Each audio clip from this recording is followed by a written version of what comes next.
This week's episode is sponsored by Gratitude Apparel Clothing. You can find all the information within the description.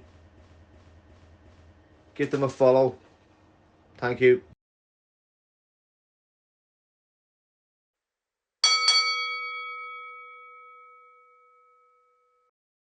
Hello everybody, welcome to the Billy Moore podcast, and today's special guest is Rob Butler.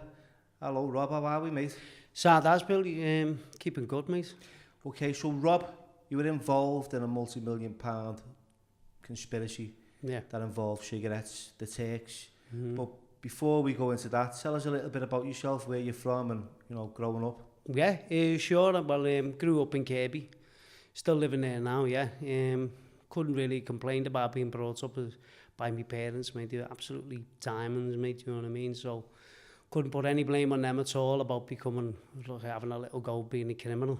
You know, had a great upbringing, boss sisters and brothers, good schooling, you know what I mean? So did all right going that way. But well, sometimes our parents blame us, don't they? Blame themselves for the way we turn out. Yeah, I was just born naughty, mate. You know, I wasn't a grafter or nothing. You know what I mean? I spent most of my life in a boxing gym.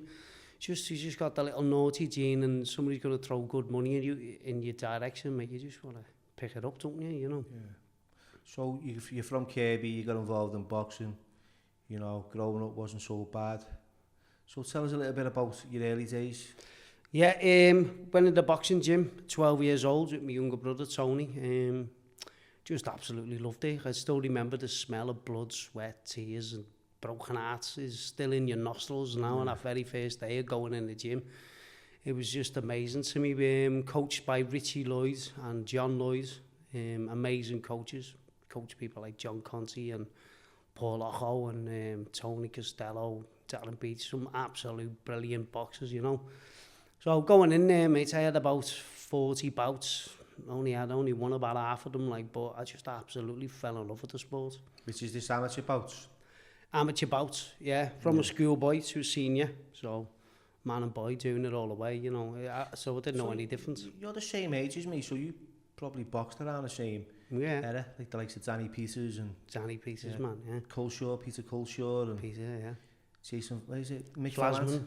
Vlasman, I boxed him. Vlasman, did you? Well, no, that's Jason Vlasman. It was Valance. Valance was from Mick Valance, yeah, he was from Tower Hill at the time. I boxed him twice. Yeah, good kid. He's a coach now, yeah. He's a good coach as well, yeah. We won one, lost once. I beat him in Speak Bats, and on the return, it was in the Kirby Buffs, remember that? Yeah, the Buffs, man, yeah. Really going back there now, isn't it? Yeah, so that we can identify a little bit on the... Yeah, probably on the same circuit, probably win a few of the same shows. Yeah, never actually come across you, to be fair. No, as I say, but I never went in for the championships or nothing like that. You know, I was too fat. You know what I mean? I was only 5'5" and I wanted to box at welter. You know what I mean? Yeah. It doesn't add up, does it? No. So it was, so to say, just an average boxing career. You know what I mean? But it's nothing but game, and you know, a tough fight for anybody. But a good boxer who was fit, I'd be in trouble. So you said you travelled up to London and lived up there for a little bit, didn't you? So yeah, it's a funny one now because you got our Jimmy who was living up there. He was an aspiring actor, and he said, just get up here. You know, nothing happening in Liverpool and that. I was on a dead end job, and I thought, fuck, there's got to be a bit more to it than this. You know, let's go and rev it up a little bit. So he says, get down here. He said, because I can get you in with Frank Warren. So we goes down there, mate, on a whim and that, and just up sticks and went to 21 years old. Went to trained by Charlie Magri, and then during the evening, to build up more experience, I was in the West Ham Boxing Club, you know, so I was doing pro and amateur at the same time. Because as soon as I went up there and they had a look at me, they said, well, welterweight, 5'5", they went, you're having a laugh, mate. You know what I mean? You are having a right bubble. But so I stayed there, and I never got to actually box pro because I couldn't get my weight down. I'd be coming home every 2 weeks and getting on the booze and that, and going back full of pizzas and booze and that, and it was the way the scales would just be weighing heavy again. So I never really got there, but I got the realisation that, like, you know, it wasn't for me. You know, I was training with some absolutely amazing pros, Dean Piddy, to name one. Like, you know, there was a few brilliant lads who've never even seen the light of day.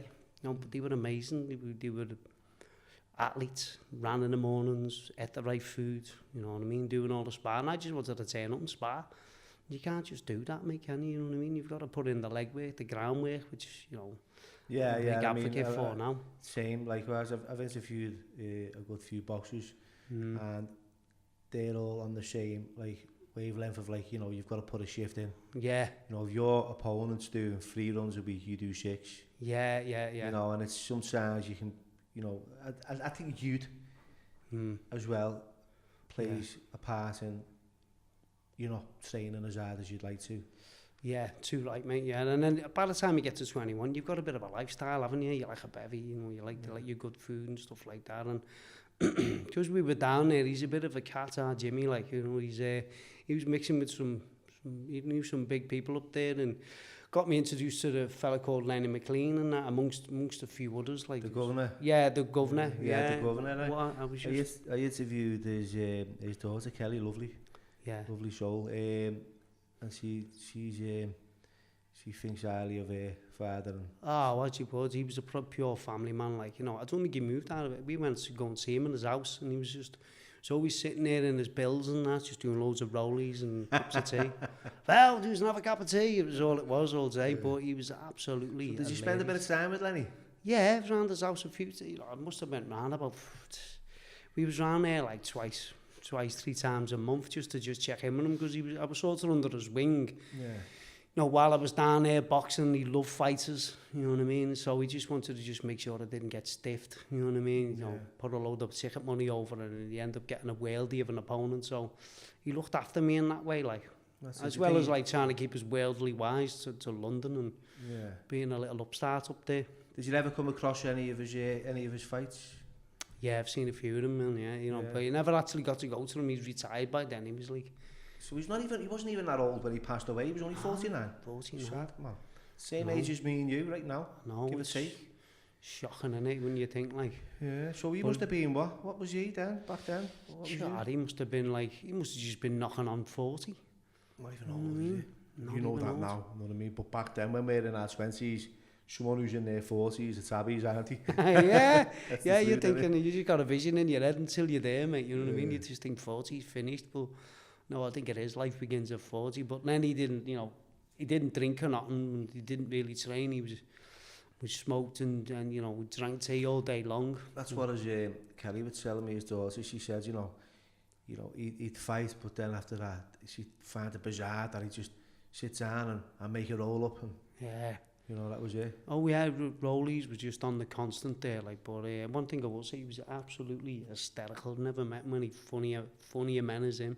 Yeah. And if you got him laughing, he'd make the walls rattle, because he just loved big booming laughing at, and then he had us on this, he had me on the step the first time I'd met him and that, and then he's just gone, so what does Charlie make me think Lenny McLean? And I'm like, yes, you fucking sound, then. Do you know what I mean? He just said, just sound.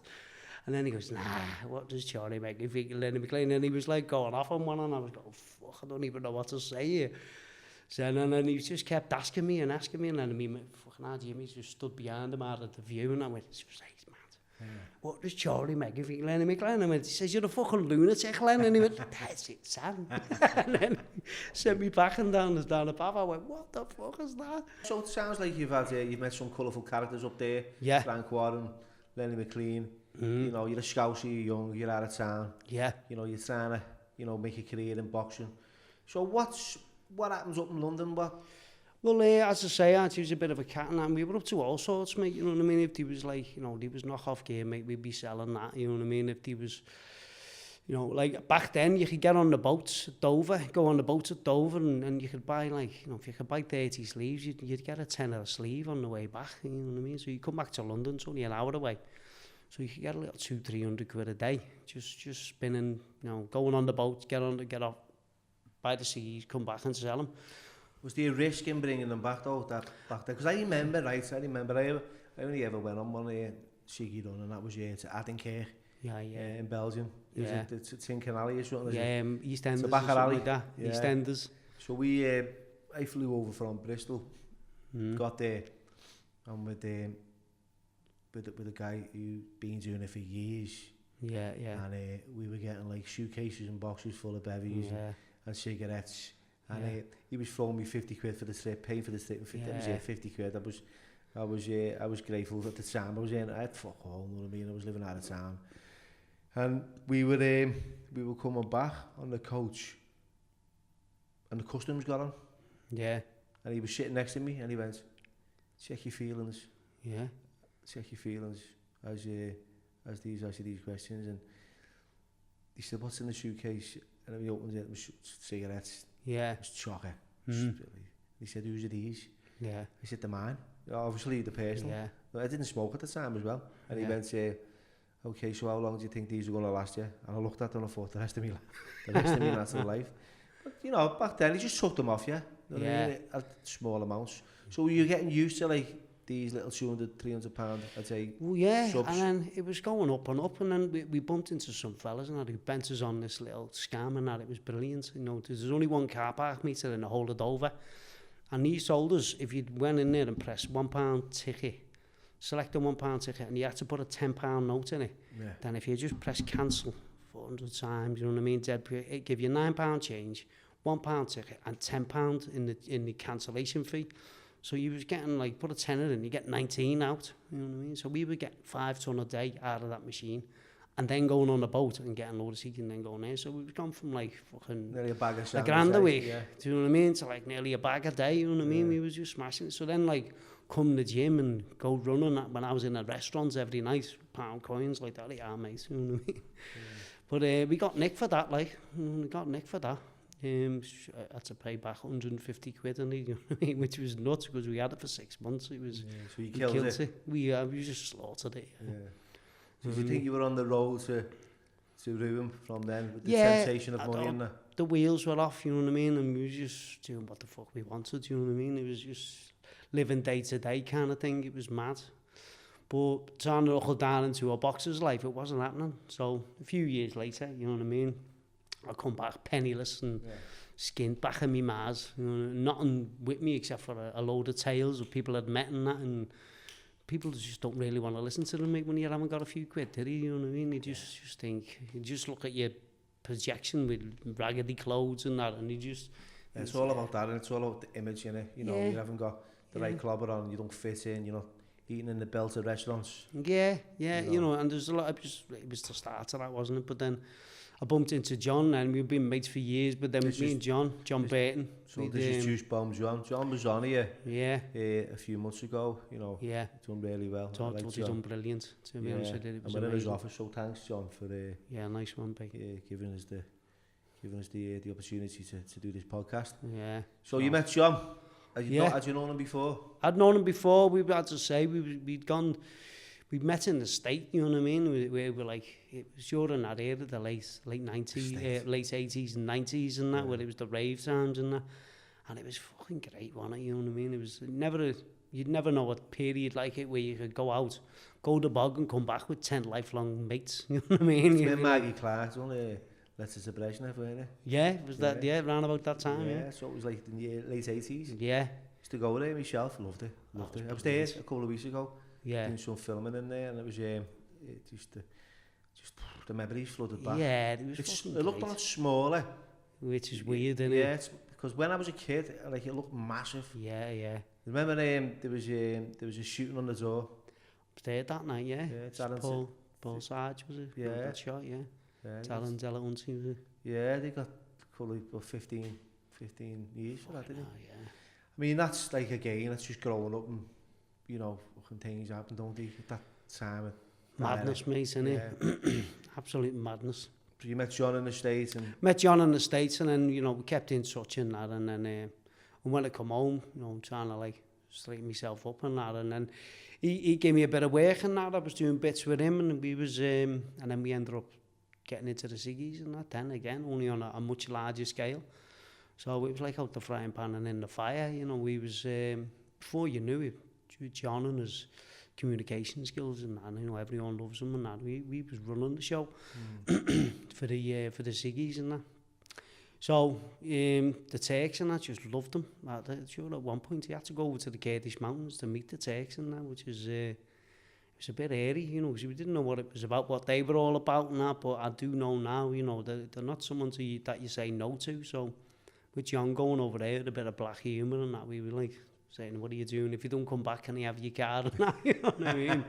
But yeah, it was nuts. So, and that's scary. I mean, just going out of Liverpool to another county, and meeting someone can be like, there's a fear factor, but actually going to the Kurdish Mountains with a load of Turks. Yeah, they were buying them Cartier watches and bombing around in the Ferraris and everything. They absolutely loved them. Fucking living a dream there. Yeah, but I think that could have been the beginning of our end, because you know, the fella we worked for, he worked for them obviously as well, and I think he thought we would get a bit above our station, so we were dobbed in, you know what I mean? Just pure grass case. How did you get these was millions of pounds worth of cigarettes? Containers full of them? Containers full of them, all addressed to us, and our warehouses. So how did you manage to get them through customs and from Turkey back to the UK?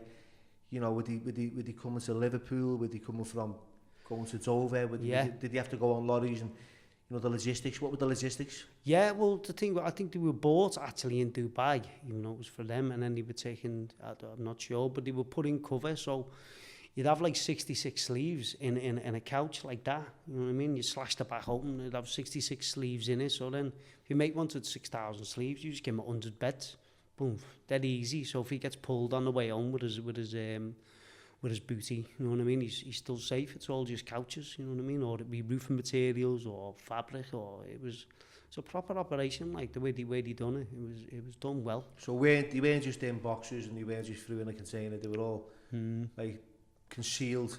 Oh, massively, yeah. They spent a lot of money on you know, disguising them. Yeah. So I mean, that's how drugs come in as well, isn't it? You know, like, you know, the books that have been written about like drug cartels and smuggling. Yeah.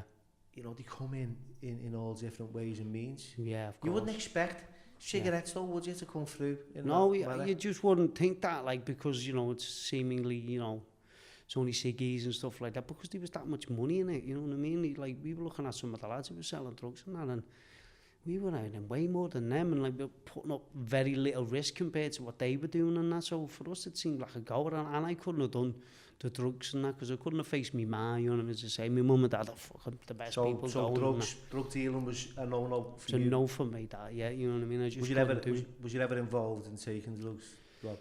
Yeah, but well, as I say, we got on the Garys and that back in the 80s, and that, you know what I mean, that was a great time. The Gary Ablets, they take the name after that our Liverpool football player. I know, yeah. Gary Ablett. He's probably most famous for that, and no one remembers. That's what Gary Ablett's famous for, the fucking ecstasy tablet. Yeah, the Garys, mate. yeah. You're on the Garys, I'm on the Garys.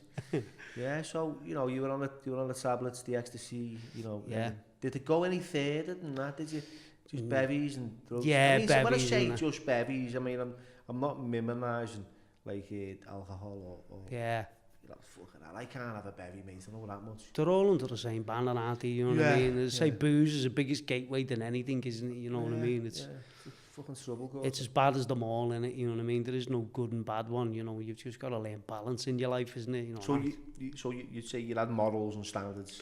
Yeah, only for me personally. I didn't know nothing against anyone else who'd done it, but to me it was bad juju. I just went, I couldn't really fucking get involved in that. The karma on that one's bad. Yeah, you know, and you know, going forwards, if we'd have stayed with the Turks and we hadn't have been nicked, mate, I think they were on the way to like trying to put some heavier gear into us, you know what I mean? Like, the heroin. Yeah, you know what I mean? It was never spoke about, we never did anything with it, but, you know, it was hinted. They were known for that. Yeah. And once they got a traffic and a bit of trust with someone, then they would have been like looking to put something a bit more profit making for them, is all the way they seen it. Like, so that's it. They're just looking for the roots, aren't they? Yeah, they just want a mainstream. Yeah, a good connection, someone you trust, boom, and then but they're not someone you say no to, neither. You know what I mean? So I'm fucking glad that we got nicked as we did. Was you surrounded by any of them and felt like the fear in the presence? Yeah, well, I went to meet them. Intimidation, was it? Yeah, no, it was like intimidating in like a non-passive way, you know what I mean? Like, you turn up and fella you were talking to was littler than me, and I was like, fucking hell, but you just bark at them and then he'd all shit themselves. It was like proper mafioso. There was loads of heavies everywhere and that, but he didn't look intimidating. Yeah. But the little fella, he was just like, he was terrifying. You're the smallest one at the bar. yeah. You know what I mean? You could bite. Yeah, it was scary, that, you know what I mean? But so you're making money and you know, so. Yeah, so we're making money and that, but then I'm sure, as you know what I mean, you were getting like 20 grand a week just flowing in from all sorts of places and, you know, loads of dough. But then, like, you know, there's a dry spell, but you're still spending 200-300 quid a day just being you. You know what I mean? 50 quid in your phone, 150 quid at the cafe. Then you're going out for your tea, you know, and there's no money coming in. And when you're spending that kind of till, it just evaporates, doesn't it? Because you got no respect for the money. Because it was ill-gotten, wasn't it? You know, and you've got no respect for it because we only done a day's work and you got fucking 7 grand. So you'd had no respect for the money. You forgot what a pound was, you know what I mean? Of how much a pound, what it buys and shit, you know what I mean? The value of money just went right out the window. The value of money just went right out the window, And then you just fucking living large and... Yeah, and it's bollocks, isn't it? You know what I mean? And you're in the right clubs. What was you spending it on besides that? I mean, brekkies and... You know, did you buy yourself any properties? Did you think, right, I need to fucking think ahead here and get yourself a little bit of property? Yeah, well, no, I just blew mine, you know what I mean? I just, you know, which was a blessing in the end because the seizures came when we did get nicked. I would have lost anything anyway, so I just had a good time on mine. And then obviously getting nicked in 2000, and I didn't go to jail until 2004. So you'd never been arrested for anything like this before? Not as big as that, no. No, like, just that petty crime growing up. Yeah. And just like little bits of this and that. Devilment, mate, more than, you know what I mean? Rather than like actual crime, it was just devilment. So you don't, did you ever see yourself as like a career criminal? I think at the time when you're earning good money, you're just thinking, this is fucking great, this, you know what I mean? This kind of money. This time next year, Rodders, we'll be millionaires and all that, you know what I mean? You really run off with deluded of grandeur, you know. But when reality kicks, mate, when they throw the cuffs on and that, man, and, you know, and that's when reality hits you, isn't it? When, you know, people you thought would have stood by you don't, and, you know, and all your loyalties out the window. It just caves in, doesn't it? And then you're left with just your core people, and which is my family and my close friends. So tell us about how you got arrested and what happened after that. Yeah, we're getting arrested. We'd signed up, and I was on a December day and I moved into uni just as usual. Wagon turns up, but the lorry driver's he's not friendly, which means he didn't know what was on the load. You know what I mean? So he's pulled up, and we're getting these fucking wagons off, but none of us can even ride a fucking a forklift or not. So like it just looks like a calamity. So we got these other 2 kids from we were working in a warehouse next to us. I said, yeah, lads, I'll give you one or just empty that for us. Then the next thing, the cozies and all like that, the customs, it was them. But more the customs than the police, to be honest with you, you know. And then they just sprang the gaff. I bolted out the back door, threw all what I could away, and then actually got away. But then when I'm looking down the road and seeing what sprang, it was, you know, I knew it was huge. And then it wasn't long before he walked around the corner and said my name. He went, Rob Butler, and I went, shh. So I knew it was bigger than they'd followed this one load back then. So he goes back to gets in a copy lane, giving in no comments, interview and that. And I just, after hearing the first interviews and that, I went, I've sailed it, they've got fuck all them, you know what I mean? And it's only when I went to the second interview and then he was showing me photos with certain fucking members of Turkish mafia and that, and it was like, this you or him? And I remember the blood draining out my face and that, and my voice going, no comment. You know what I mean? You just knew. I just knew it was over, yeah. Fucked, yeah. Yeah, but as I say, and then it was, you know, the brief I had was amazing, Len Font.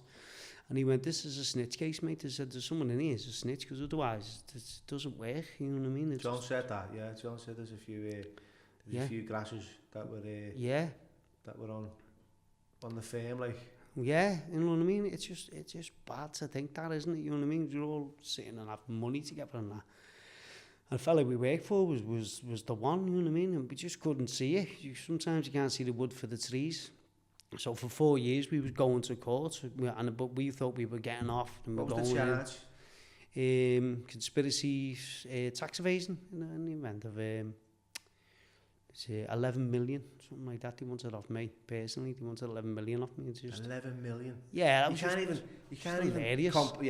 even comprehend. Yeah, I just said, do you want it 10s or 20s? You know what I mean? I just be brief, laughed his head off, and I went, "Is that funny, mate? I haven't got it." Did you ever make that much money though? No, not a chance. What would you say you made, Rob? Don't know, mate. As a firm? As a firm, don't know. It was probably a few mil, like. So 11 million was, you know, like, I mean? It was just a ballpark. They were adding them all up and imagining we were selling them for shop price. Yeah. You know what I mean? If you've got cheap ciggies and that, they were proper ciggies, but we was just making 50 pence on you know, a sleeve, £1 on a sleeve, things like that. But they thought we were getting, like, you know, shop price. So the way they do the maths is up to them, isn't it? You know, and then so it's up to you to disprove it. It was conspiracy to evade. Yeah, it's tax evasion, basically, you know what I mean? So it carries a big sense at the end of the day. Yeah. Either way, doesn't it, really? Maximum was 7 at the time, but then it was just then, I think pockers were coming out. Yeah, no, so, you know, proceeds of crime were proceeds of crime, yeah. So they want to know what's going on, and, you know, luckily enough, I didn't have anything in my name that was of any value, mate, you know what I mean? So 4 years you're going to court, that must have been hanging over your head, the anxiety of it all. Yeah, it is, yeah, you know, I sort of knew I was going, you know what I mean, and in the meantime, once I got nicked, I went, that's not for me, lads, drop me out, and, you know, I just battered on. I went with my sister, Debbie, running pubs and that, you know what I mean, the old park, and ended up getting my own one with Finnegan's on the East Lancs, you know. So do you think you learned a lesson from that initial arrest and thought, you know what, right, because some, like, and it is what it is for some people as well as myself, you know, those lessons were never learned, you know, not for a long time. There was loads of consequences, loads of pain, loads of misery. Yeah. And it got to that point where, you know, I was rock bottom.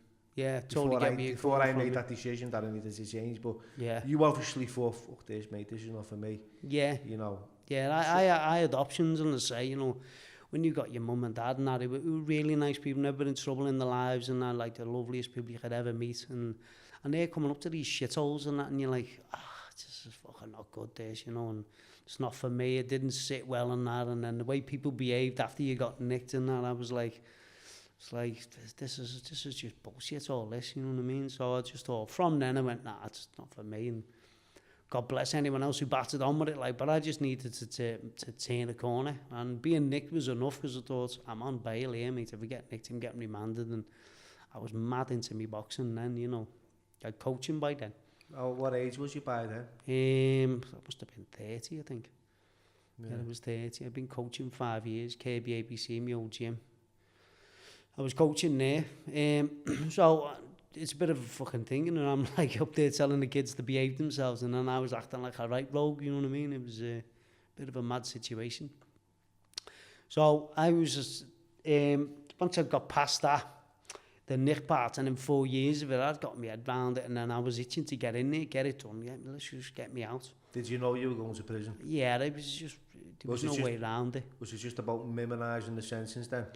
Yeah, it was about, let's get some sentence reports, and I got me, you know, my coach to fucking put in some, like, you know, he helps the kids and all that, which was true, you know what I mean? It really was making a good impact on people's lives, and by that point I had turned my life around, but, you know, they don't care, do they? Someone's got to be answerable for all that money. It's sad as it is, mate. I mean, we can make a mistake, some people make more, you know, and the reason they put rubbers on the ends of pencils is so we can rub it out and start again. Yeah, too right.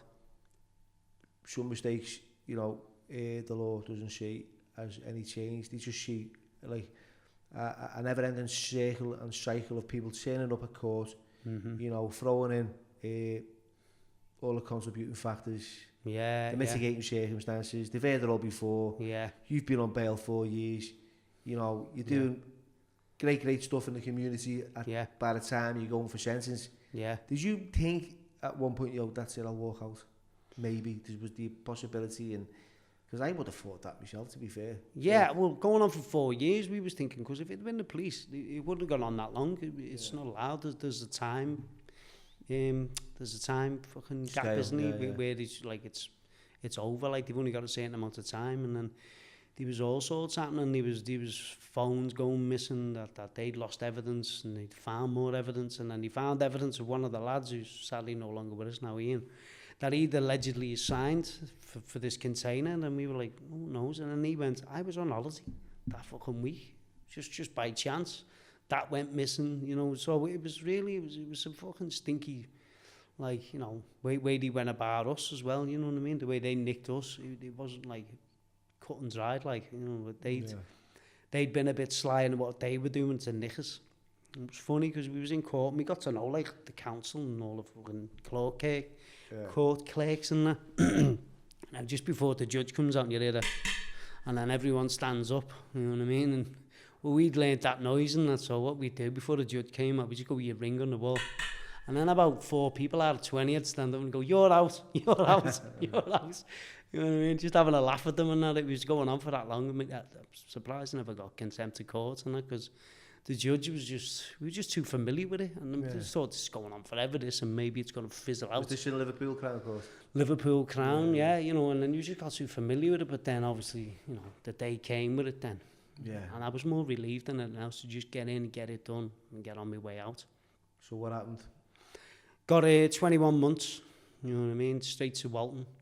Do you think that you got a result there, 21 months? 21 months, yeah. You know, I was the warehouse man, you know, so I was like, you know, second, third in command, something like that, you know. It was, John got 3.5, and I got 21 months, another one got 27 months and that, so it was... John never learned his lesson, did he? Because he went on to get another 12, didn't he? Well, yeah, by that point, mate, I'd already made my decision and took another path with that. I've always remained best of mates. Yeah. But I just, you know, and, you know, I didn't stick my nose into what he did or ask him what he was up to or nothing, because I was busy. Didn't you feel like tempted into kind of like having a little trying it again, or was any desire? Yeah, no, when I got out I was like...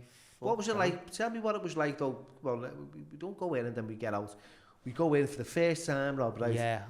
Look, you're the first time away, right? Anyone who's never been to prison before, you know, it's like they're like a rabbit in the headlights, you know. Sometimes they'll go in and react hard and there's loads of ego, but the reality is, you know, it's a frightening place. Definitely. It's a frightening place. So how did you feel going in? What was your cellmate like? What was your experience of prison initially like, and how did you adapt to that situation? Tell us a little bit about that, please. Yeah, it was, well, it's mental as well, you know. You only get one first go when you're walking inside, like, and then they walked in into B-Wing, and all of a sudden you just see all fucking cons hanging over the landings and all like that, and you just go, oh my God, I want to be a milkman.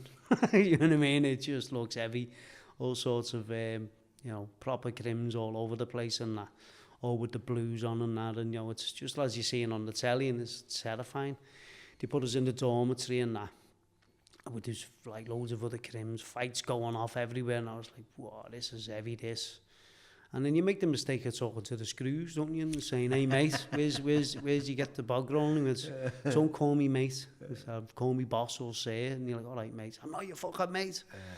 You know, so it was a shock to the system to think. You're not familiar with the lingo, are you, or the language of prison and how you communicate with staff, and you know you still think you're on the streets, and you know, see, I remember my first experience of going into Walton. I was 21 and it was horrible.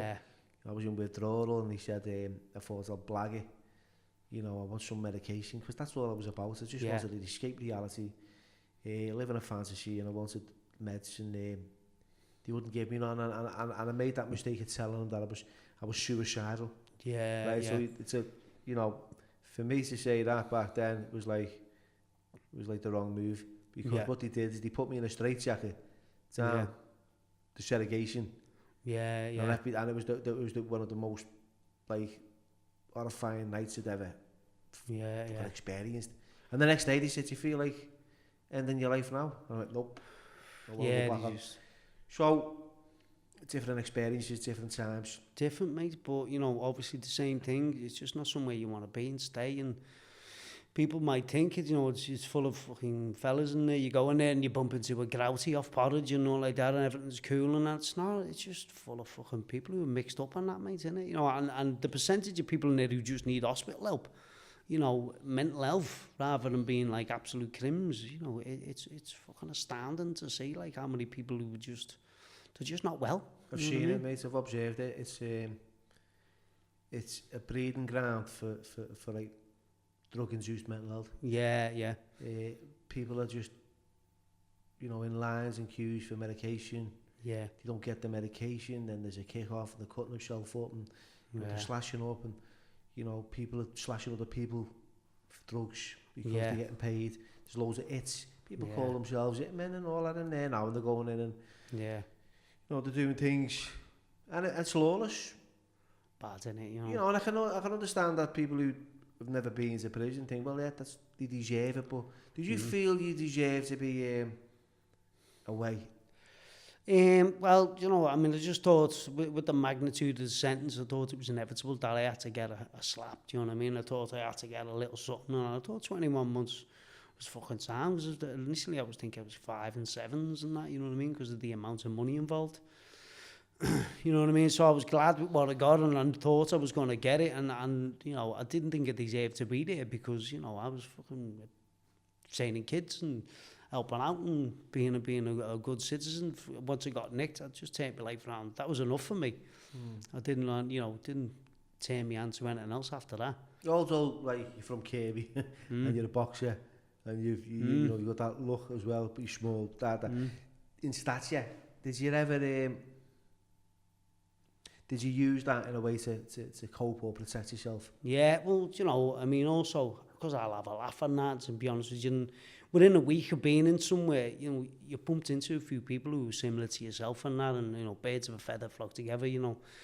So I'd got together with a few good lads and that, and then I'd made a set of pads out of oven mitts and oven gloves. So it was on the yard. I'd have like a big line of people all waiting to do pads. Well, I've done all that, mate. It was nuts. But, we used to make pads out of 2 plates. Yeah. And pillars.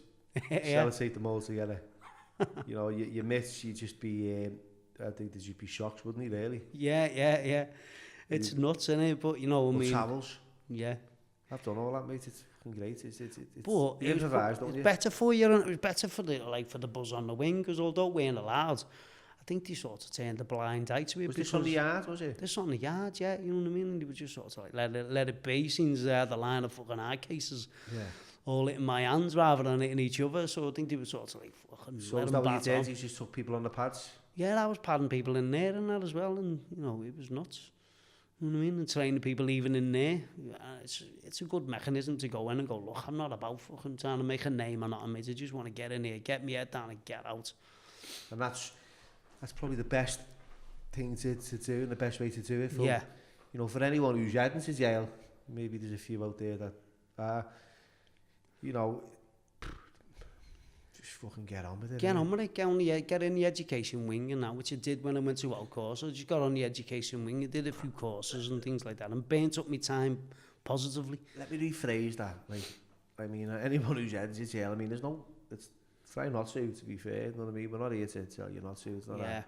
You know, we've got no control over anyone else's life, but we can only share our experience, and you're sharing your experience, and you know, you're not someone everybody knows, and you know, I've never met you before and never heard of you. John put me on to you, and I thought, you know what, I like the story of redemption, you know, and you've been through, you know, a few ups and downs in your life. You've met a few colourful characters, but you know, I'm looking at you and I'm speaking to you for the first time today, Rob. Yeah, that's right. I don't. You've got this aura where, you know, you don't seem like a threat to anyone. Yeah, no, well, it's not my game, is it? You know what I mean? I brought up in a boxing gym, so, you know, I could have a rumble, you know what I mean? Just as good as anybody else as a boxer can, you know what I mean? And been in a few street fights, loads of them, you know what I mean? But it's not what it's all about. It's not what I'm about. I'm not about saying I'm the hardest man in the world. In fact, I'm trying to say, look, fuck all that off, fighting in the streets, get in the gym, let's see what you're made of, let's get it under the confines of restriction, and then, you know, let's see how good you can be, how far you can run. So go from like a former underground criminal, because that's what it is, isn't it? You know, you're on, you know, going to Europe, you know, intercontinental, I can't even say that word now, you know what I mean? All that kind of stuff, you know, doing deals around the world, basically. Yeah, with some naughty folk, and that I was a bit lost. No, I didn't know how lost until obviously you get nicked and it all dawns on you, don't you? Go, he's a kid here, you know what I mean? You're thinking I didn't think we were anything, mate. Didn't think it was, you know, didn't look down my nose at anyone. I've never been that way, you know what I mean? I was just say brought up well in that respect. But your mindset's not right, is it? Because you're just not thinking like, you know, I'm going to go and fucking build an hospital wing with this money, are you? You're just fucking blowing it, having a good time, you know, it's it's not the right way round, is it? You know what I mean? You're not standing up to responsibilities of being who you're supposed to be. You know, so massive lessons there and that. It was funny because if you were ever bored in our course and that, there was a fella in there, he swore down he was Jesus. Do you know what I mean? He swore down, and he's about 4 foot and that. He's from Glasgow, burglar. Do you know what I mean? What are you in for? Bugger, he said. But if you're ever bored off your head, you'd go, I'm going to go speak to Jesus for a bit. And then you go, Jesus, what's happening, mate? What's all this famine in the world all about then? And you know what? You'd sit there and you'd blow your head off with his answers and that, because he was a brilliant fella. But he was just obviously mentally disturbed and that, you know, and you think there's more mental unwellness in there than actual people like trying to earn a living with ill-gotten gains. It is, yeah, you're right, it's sad, mate, and there's a lot of lost souls, you know, drifting through the prison establishments, and, you know, there's no rehabilitation. Did you ever see that kind of thing going on? Yeah, some people who were just mentally not well, and then, you know, you see other people who were capitalising on that, you know what I mean, and it's not nice to see, and that, so you try to, like, just leave it out, mate, you know what I mean, because it's just pure bullying, innit, you know what I mean, it's somebody fucking trying to make somebody else feel small, or well, that's usually the way, like, you know, you're gonna put someone down to elevate your own. Yeah, you know, typical bully mentality, innit? Because you feel shit about yourself, so you'll put them down. It is, you know, it's prison is it's just a shesh pit. It's just, you know, it's a social dustbin, isn't it? You know what I mean? Yeah. And you know, don't get me wrong, you know, some people belong in there. Yeah. And should never get out. Definitely, you know? definitely. But there's people like ourselves, you know, I'll speak for both of us here, who are willing to change. You've got a desire to, you know, progress and help our communities. And not continue to destroy it. Because if people are still out there and or they're away and they get out and they fucking still want to destroy their own communities. Yeah. The fucking, you know, then it's scum. Yeah, well, they're in a revolving door system then, aren't they? They're going to be in and out and in and out and anxious, costing tax. And you know what, mate, that's what I was like. I was in and out constantly. Yeah. In and out. And, you know, grateful I really am today that, you know, I've got that awareness and understanding, and I'm here to kind of be a benefit instead of a detriment. Yeah, of course, to society. So, what was your plans? Did you have any goals upon release? Tell us about them. Do you know what, as I say, again, found myself in that same position, fucking penniless and broke, got out of jail and I had nothing. I was plastering again because I'd learned the building trade with my half, and I was very young, you know what I mean, brilliant building, my dad. So I could plaster, you know, so I could turn a coin, you know, without needing crime, you know what I mean. So, but I was in it, like, you know, I was in a house on my own, plastering, fucking tag on my leg, in by 7, and I was like, well, this even worse, you know what I mean. So getting out, and people don't realise it's hard when you get out, man, you know what I mean. Cause, you know, you go to an employee and you tell them you're fresh out, so you got a tag on your leg. They don't want to know. They don't want to even know what it was for. They just shut the doors, haven't they? And getting car insurance, doing these things, trying to fit into real life, it's not that easy. So, you know, that probably needs to change, you know, because it's tough getting going again, innit, you know, and there wasn't no courses or nothing like that like Inside Connections does, you know what I mean? They're brilliant, you know, helping lads who were getting out the jug and putting them into like proper full-time employment. There was none of that. So I was plastering in an house, and I'll never forget it. Like, I mean, mate brings me Rob Butler, sadly no longer with us, lovely fella. But he put me in touch with Terry Riley, who had the gym in Litherlands called Bridge Road Gym. So I took that over then. It was boxing I'd done all my life, man and boy. From 12 years old, I was now 30, it's all I'd ever done. Before I went away, I was coaching from 25 to 30 years old, so I had 5 years under my belt. Come out the jug and that, and then got that gym, and I went from strength to strength in there, because I just literally went in there, and I didn't have no missus or no kids at that time, so I was doing 13, 14, 15 hours a day, 7 days a week, because it wasn't work to me. Just in the gym all day long, helping people out. You know, some people coming in, same again, mental problems, and just trying to help them, trying to, you know, steer them onto a better path. And, you know, if someone comes in and their head's wrecked, get them through a workout, then you just feel a whole lot better about themselves, don't they? You know, they haven't got them thoughts anymore, and that problem they came in with is minimised, it's down to nothing. You know, we just try to just keep going like that, and I thought, this seems like a more harmonious way for me to get a living. The money weren't great, but you weren't looking over your shoulder, or was you? No, I was looking over my shoulder. That takes a long time to stop doing it. You know, going twice round roundabouts and looking in your rear view mirror, looking more than you're looking forwards. Yeah. It's these little things that you don't know that you've got until you give it up. And you go, what am I worried about? I've got my seatbelt on and the busy sat next to me, you know what I mean? It's you can just give up them little... you don't realise that they're energy vampires, aren't they? All these little things that you just don't think about while you're working actually as a criminal. So coming out there and then Bridge Road Gym, I met my missus there and that, you know, and she's been absolutely amazing. Best thing that ever happened to me, you know, in terms of helping me in the future and the other gyms we've ran and businesses and that. Yeah. Amazing. And then, you know, we've got 2 amazing kids, Sienna and Amber, and my stepson Luke. So it's a boss little thing now. I think if I'd have had that before I went away, I wouldn't have challenged it. I wouldn't have chanced it. I wouldn't have done that, you know what I mean? Because I was young and I was up for anything. Crime seemed like, why not? You know what I mean? But like now when you've got more to lose, things like that are just like, wow, fuck me. But, you know, if you took another journey, another step, went another direction, you might be where you are today.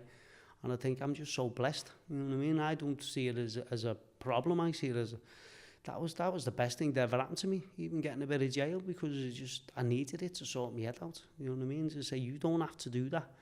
You know, you've got skills, you can do things, you can communicate, you know, so grateful for the experience of it, really. Although it was fucking nails getting out and trying to work and to be part of society, and some of my mates were still criminals then, so I'm trying to keep up with them with like 2 bob in your pocket, you know what I mean? It's hard, but good. So what is it? It's good that you know, I was just like listening and identifying with what you're saying. It's like, you know, you can't shake the old life that quick, you know, and there's no joy in hiding and being paranoid and living in all that fear, and you know, and like you said, you're blessed and you're grateful for what you've got, you know, for little things in life now, you know, and it's even your old associates, it's like how do you keep up with them, and you know, sometimes, you know, it is difficult if you're out and there's still friends that you've got that are still actively engaging in criminality and making a pound out, and you're scratching about, you know, you've got to make, you know, it takes a real, you know, a big man to say, you know, that's enough's enough, I'm okay with what I've got. So what is it that you do today, Rob? Well, as I say, gone from there, Bridge Road Gym, I had that 5 years and moved on, just had to get a bigger premises, it was going that well. I took on the one just up the road from years ago, Rydal Gym. It's huge, it's an old school, it was empty for 5 years. And I've always been a bit of a dreamer, a bit of a cranking, like, you know what I mean? And I took me missus there, when you got to consider, I already had a gym. And then I seen this school and I went, wow, look at this, but the fucking ceiling had fell in, the fucking leg had gone off. It was wrecked, you know what I mean? And I'm going in there, my missus was 6 months, but I'm going, look at this, love, isn't it amazing? She was like, oh, I don't know, you know what I mean? But she's good enough. She could have said, get to work, you fucking loony, we've got a baby on the way, you know what I mean? But she didn't, she followed me and, you know, give me support to get her on its feet. You know, we're 11 years in now, we've been there. And we're in the Rydal? In the Rydal, yeah, just up the road, yeah, it was empty for 5 years. Gary Ryder goes there?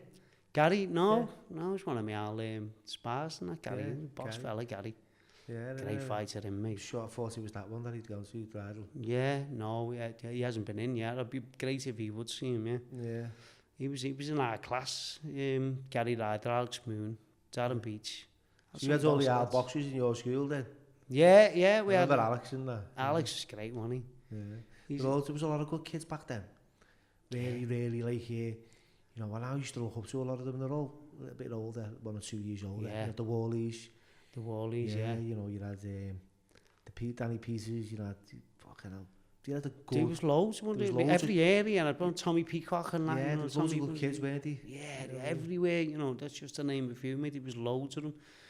And then, you know, we're standing on the shoulders of the giants, and it was because of them that the sport still keeps going. And you were talking earlier about, you know, you used to have like 3 fights in one night just to get out of your area because it was that busy boxing. The NABCs, yeah, you'd have to fight in the morning, and sometimes, you know, you'd win that fight, you'd have to fight in the afternoon. Yeah. You wouldn't even have time to recover, but you're young, aren't you? So you recover pretty quick, but you don't, mentally you're out. You know what I mean? Because there's nothing worse than standing in that corner, waiting for the bell to go, and all that fear's kicking in, it's fight or flight. Yeah. Bing, the bell goes, and it's over, it's gone, all that fear's gone.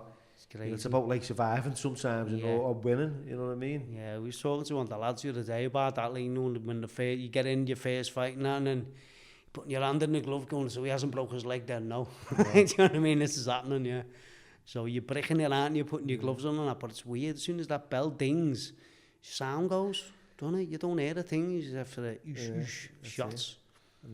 Crazy. So how did so 11 years now you've been running this community? Yeah, 11 years and that now. Yeah, I got as I say, when I was in the old gym at Bridge Road, and I picked up on pro training as well as trying to run an amateur club, which, you know, man who chases 2 rabbits catches neither, you know what I mean? So neither really caught fire. I had like loads of wins and that with the pros and that, but I didn't really get any headway until I got young Joe Wood, my first proper full-time pro.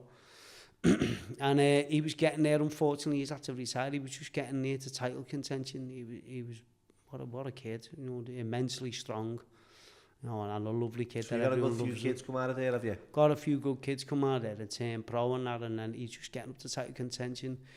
And then he had something wrong with his brain, failed a brain scan. The 2 hemispheres of his brain was separating. And they just said, we don't know whether it's genetic or it's head trauma or what, but what we do know, boxing won't help it, and it's not getting better. And then the doctor was saying, if we do this test, we might get another year out of it, which you asked Joe Woody, he just said, yeah. But, you know, he was like my lad. He'd been with me since Bridge Road for 12 years. I'd been with him, and I went, look, mate, if it was your son, what would you say? And he went, I went. So I just shook his hand and I went, look, he's done.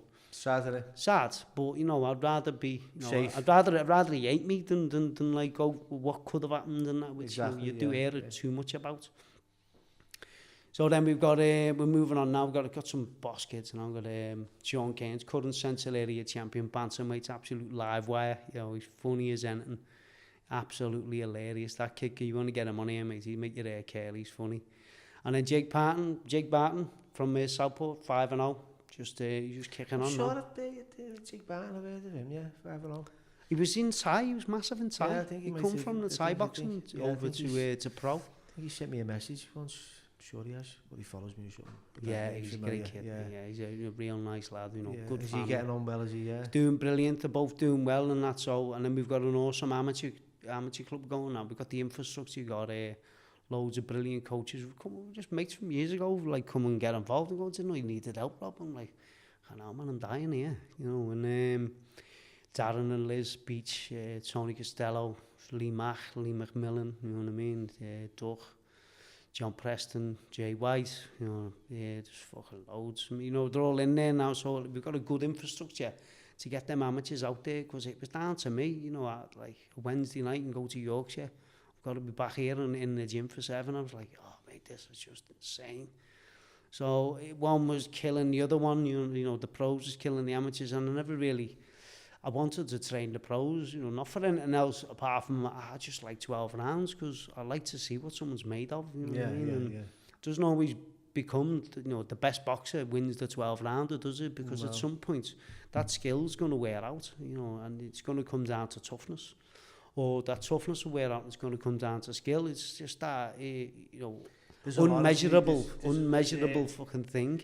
Liverpool's got a lot of talent, like, hasn't it? Massive. I'd say one of the best in the world. It is, yeah. You know, when you look at the Smith brothers and, you know, and what they've done and now, which they were in Bridge Road and that, the Smiths and Derry Matthews, Paul Eddy, some brilliant boxers under, like Georgie and Danny Vaughan. You know, Georgie Vaughan, man, absolute legend, and the best, absolutely the best. He's the gaffer, you know what I mean? He's still smashing it now, mate. You know, he's 80 odd years old. He's fucking brilliant, mate. Tony Quigley's from your neck of the woods, isn't he? Yeah, great fighter, yeah. Great fighter. I'll get Tony on here. I spoke to Tony. We'll get Tony on it. Yeah, get him on, mate, because he's got a great story. He has. He's got a great story. I'd like to get him on pretty soon. So, going forward...